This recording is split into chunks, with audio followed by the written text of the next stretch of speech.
વડતાલમાં ઉત્સવ આવ્યો ત્યારે સુરતના બધા ભક્તો ભેગા થયા અને એ જમાનો એટલે હાલીને જવાનો હતો, કાંઈ વાહન હતા નહીં.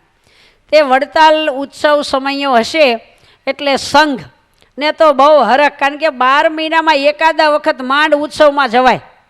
અત્યારે તો આપણે જ્યાં ઉત્સવ ત્યાં પહોંચી જઈએ. અત્યારે બધી રીતની બધી સગવડતા છે. એ આર્થિક રીતે પણ ભગવાને બધાને સુખિયા કર્યા છે.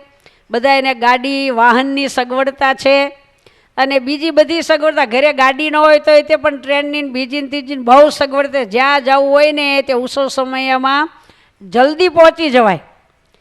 તો વડતાલનો ઉત્સવ આવ્યો, સુરતનો સંઘ તૈયાર થયો અને બધાને તો હરખ, કારણ કે વર્ષે એક વખત માંડ વડતાલ જવા મળે. હાલીને જવું હોય કે વારી ઘડીએ જવાય નહીં, એટલે આનંદ ઉત્સાહ હોય તે બધાએ કડતાલું ઘૂઘરાને લીધા, ભાતા પોતા જે કાંઈ પૂજાપાઠ કરી લઈ અને સંઘ સુરતથી ચાલતો થયો અને હાથમાં કડતાલુને એવા આનંદથી ધૂન બોલે અને કીર્તન બોલે અને મસ્તીમાં બાયું ભાયું બધાય.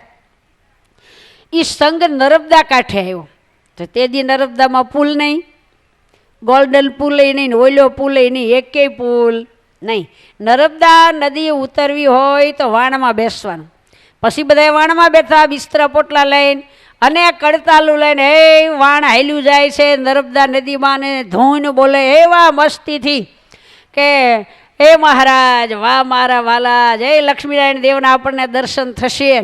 એમ એવી કડતાલું વગાડે ને એવી ધૂન બોલે, સ્વામિનારાયણ સ્વામિનારાયણ સ્વામિનારાયણ સ્વામિનારાયણ. આવી રીતે મસ્તીથી ધૂન બોલતા બોલતા એ આ બધોય સંઘ જાય છે. અને આટલો બધો આનંદ એટલે વાણ હાંકવા વાળો જે ખારવો હતો ને એને એમ થયું કે આ લોકો ક્યાં જતા છે. તો એને એટલો બધો આનંદ ને ઉત્સાહ અને કેવા નાચી કૂદીને એ એના ભગવાનની ધૂન બોલે. આવો આનંદ ઉત્સાહ તો અમારા લગ્ન પ્રસંગે ન હોય. એટલે એણે પૂછ્યું કે કાંઠે આવ્યા ને કે તમે બધા આ ક્યાં જાઓ છો ને આવું આમ કડતાલું વગાડીને આનંદ ઉત્સાહ. એ કે અમારું ભગવાનનું મોટું ધામ વડતાલ અને ત્યાં અમારે ઉત્સવ છે તે વડતાલ જઈએ છીએ. એ આટલો બધો ઉત્સાહ હતો કે હા ભગવાનના દર્શન થાય.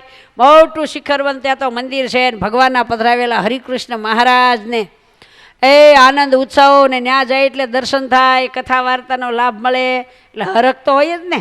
માંડ એક વર્ષે વડતાલ જવાતું હોય ત્યારે આને મનમાં એમ થઈ ગયું કે આ હા એ વળી કેવું છે. ત્યારે આ મુમુક્ષુ જીવ હશે કે હું આવું, હું તમારું વડતાલ આવું કે હાલ ભાતા પોતા એમ આપશે. એને વાન ત્યાં નાંગર્યું કાંઠે અને કે હાલો આવું. તે ખારવો હારે હારે વાણ હાંકવા વાળો વડતાલ આ બધા ગાતા વાતા આવે એની હારે બધું જોયા કરે કે સંપ્રદાય વિશે ભગવાન વિશે એને કંઈ ખબર નહીં. વડતાલ આવ્યા એ બધાએ લક્ષ્મીનારાયણ દેવ હરિકૃષ્ણ મહારાજના દર્શન કર્યા. બધાએ ગોમતીજીમાં સ્નાન કર્યું, સભા મંડપમાં કથા સાંભળે. આ ખારવો બધાની હારે હારે હારે જોયા કરે બધી. એ મંદિર જોઈને એને એમ થઈ ગયું કે આ હા હા આવડું મોટું મંદિર, આવડા મોટા દેવામાં પધરાવ્યા છે. આવું બધું જોયા કરે અને બધાની સાથે જમી લે. થોડાક દિવસ થયા પછી સંઘને તો પાછું વળવાનું ટાણું થયું, ઉત્સવ પૂરો થયો. એટલે આ સભા મંડપમાં બીજા બધા ભક્તો સાથે જાય ને તે સંતોની ધર્મશાળામાં ઓલા તુંબડા ભાળ્યા. તુંબડા હોય ને સંતોને પાણી પીવાના. તે એના મનમાં થયું કે આ શું કહેવાય. એ કે આ શું કહેવાય કે અમારા સંતો ધાતુમાં પાણી ન પીવે એટલે એને પાણી પીવાના તુંબડા પથ્થર હોય. તે એને એ તુંબડું ગમી ગયું. તે કે મને આપે. તે કોઈકે એમ કીધું કે સ્વામી જૂનું તુંબડું તો આપો ને, અમારી હારે નર્મદાથી ખારો આવ્યો છે તેને આ તુંબડું ગમે છે. એટલે એક સંતોએ જૂનું તુંબડું આપ્યું અને એ મંદિર ને એ મૂર્તિ ને આ બધું જોઈ અને એ સંઘની સાથે ખારવો એ વાણવાળો પાછો વળ્યો. પછી તો સંઘ બધો ગાતા વાતા નર્મદાએ આવ્યા, વાણમાં બેઠા. એણે જ સામે કાંઠે ઉતાર્યા કે જાવ હવે સુરત. પણ ઓલું તુંબડું એને ગમી ગયું ને તેને રહેવાનું ઝૂંપડું હોય ને ત્યાં નેવે લટકાયું એ તુંબડું. અને જે કોઈ આવે ને એને વાત કરે કે આ શું છે. અરે એક સ્વામિનારાયણનું બહુ મોટું મંદિર છે અને હું ત્યાં ગયો હતો અને મોટો સંઘ આવ્યો ત્યાંની હારે મને એ વડતાલથી મોટું મંદિર હતું ત્યાંથી સ્વામિનારાયણના મંદિરે ત્યાં તુંબડું મળ્યું.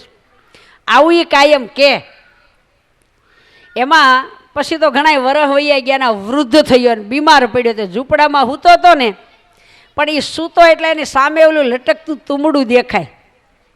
અને બરોબર એનો અંતકાળ આવ્યો, મરવાનું ટાણું, અને એ વખતે ઓલા તુંબડા સામું જોયા કરે મનમાંથી કોઈલું મોટું મંદિર, એમાં મોટી મોટી ભગવાનની મૂર્તિ, અને એ જગ્યાએથી મને આ તુંબડું મળ્યું. તુંબડાને યોગે મંદિર સાંભળ્યું, મંદિરને યોગે મૂર્તિ સાંભળી, અને બરોબર છેલ્લો ડસકો લીધો અને મહારાજ આવ્યા. હો, એકદમ મહારાજ આવીને ઉભા રહ્યા.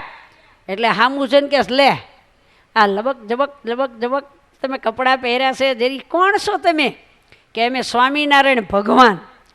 કેવા દયાળુ, કેવા કરુણાળુ, આવા ભગવાન ક્યાંય જોયા છે? આટલી વારમાં પોતે આવીને ઊભા રહે અને તે અંતકાળે અમારી મૂર્તિ સંભાળી, અમારું વડતાલ ધામનું મંદિર સંભાળ્યું, તે તને તેડવા આવ્યા છે. કે મને તેડવા આવ્યા છે?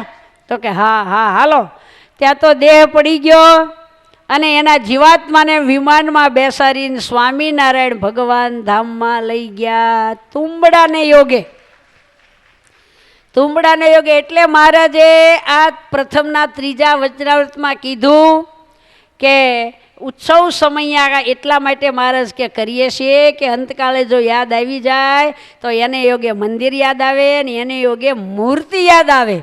એટલે મૂર્તિ જો ભગવાનની યાદ આવે તો સહેજે સહેજે કલ્યાણ થઈ જાય.